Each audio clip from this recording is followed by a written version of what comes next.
Okay guys, you'll notice I'm in a different location today. I'm in Florida with my friend Eric. Eric, thanks for having me. Appreciate you, Rob. It's been a fun week so far. We've been filming some videos for your channel and we'll be sure to link those at the end of this. But for this video, Eric and I have been talking about common issues we see on the lesson tee when we're teaching golfers both in person and online.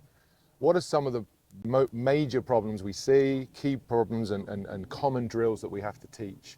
And I think we stumbled upon the one that probably is the key piece, which would be the movement of the hips throughout the swing.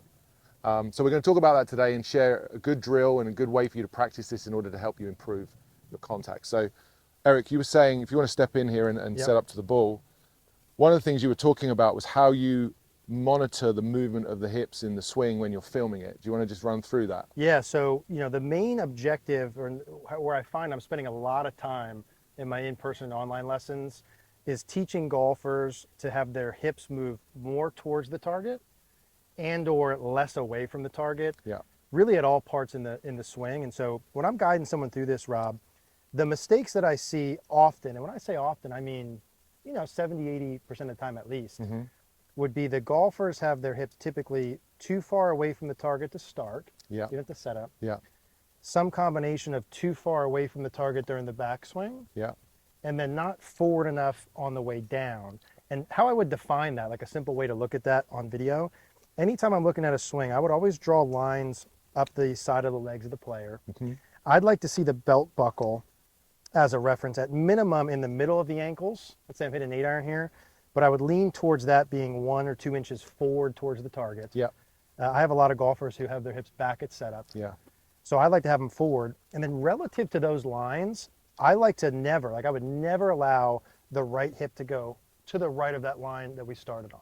So never allow the golfer's pelvis to go this way. Never. Yeah. And I see that a lot of the golfers in an attempt to like shift weight, I think, for power, have too much of their body move too far to the right.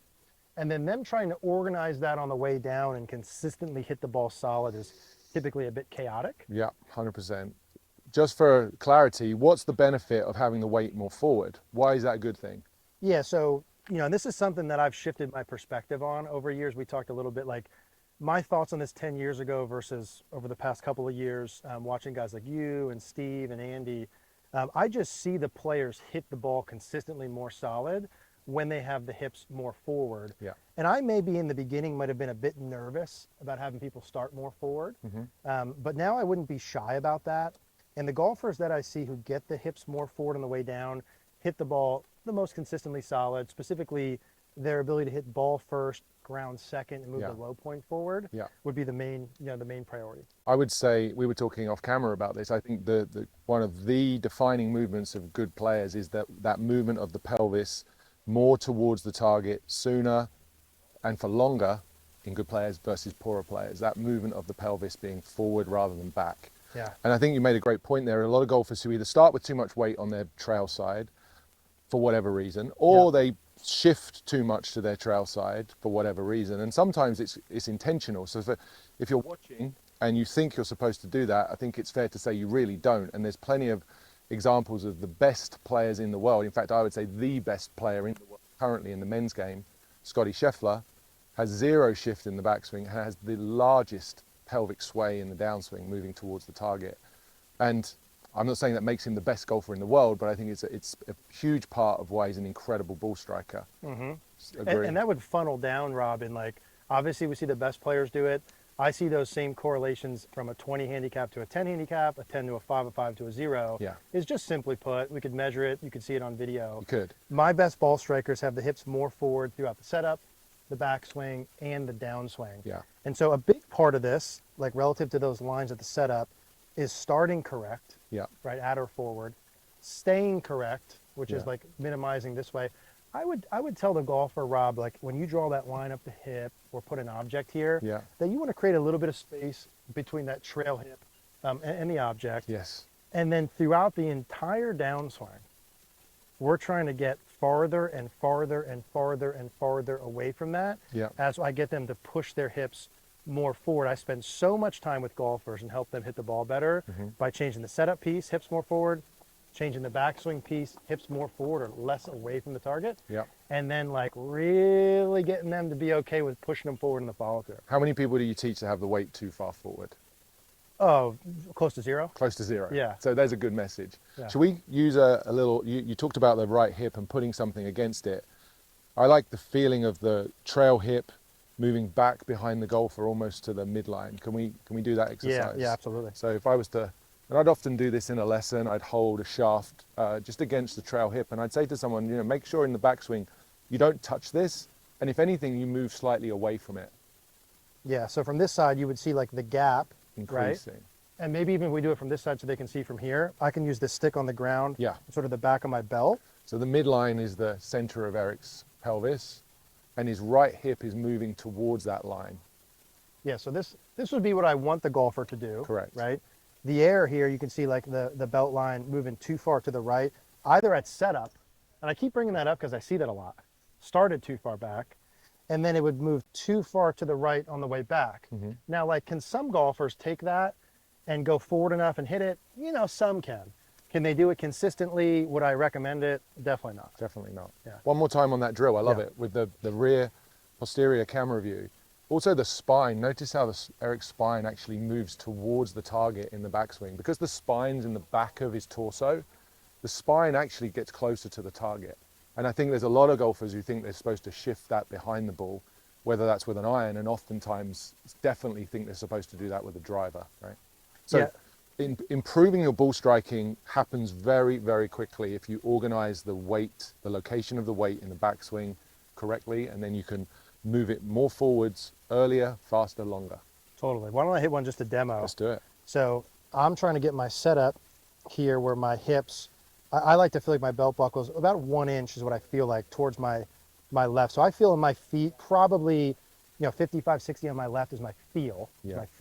And I've got an 8-iron here. My hips will feel slightly forward.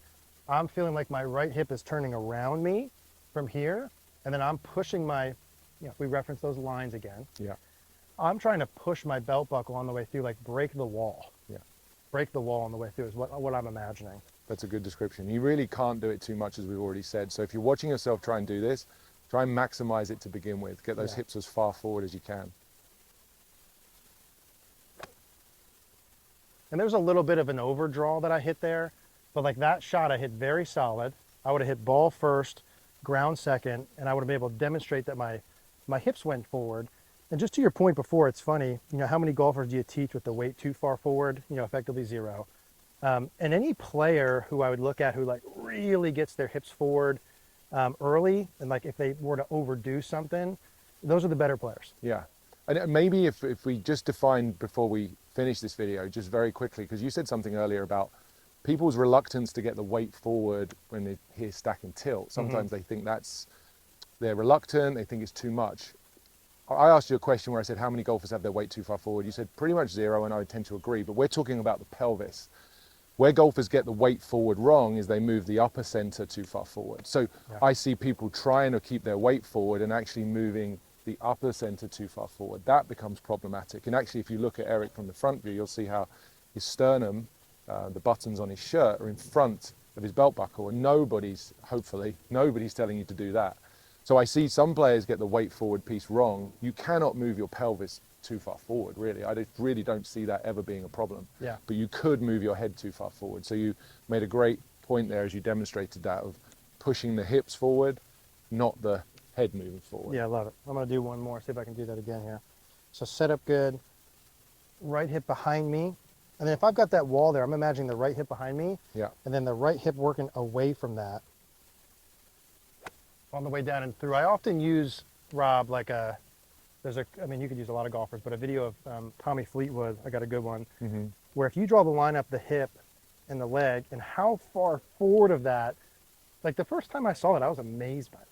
How far forward of that line he is. And I think a lot of golfers are surprised by how much they have to get forward on the way down. And if that's true, it would only be logical, even from that perspective, to not have it go more away. And that's undoubtedly become more of a trend in teaching in the last 5-10 years. You really don't see many people talking about a weight shift anymore in the backswing, and you certainly don't see good players demonstrating any sort of weight shift in the backswing. It's become very much a centered backswing, and then a weight forward downswing. That weight forward is from the hips. So people can use those lines that Eric referenced, put them down your legs, stay inside the trail leg line in the backswing, or even increase slightly, and then move as far away from that trail leg line and as far through that lead leg line as you can in the follow through. Yeah. I remember the tour average hip sway at the end of the swing for a 6-iron is about 8 inches. That's a long way. That's a long way. And Yeah, I think that's quite amazing. I think if a lot of golfers would just open up their mind to that being true, and we could show loads of examples of that, they would hit the ball better, and they'd be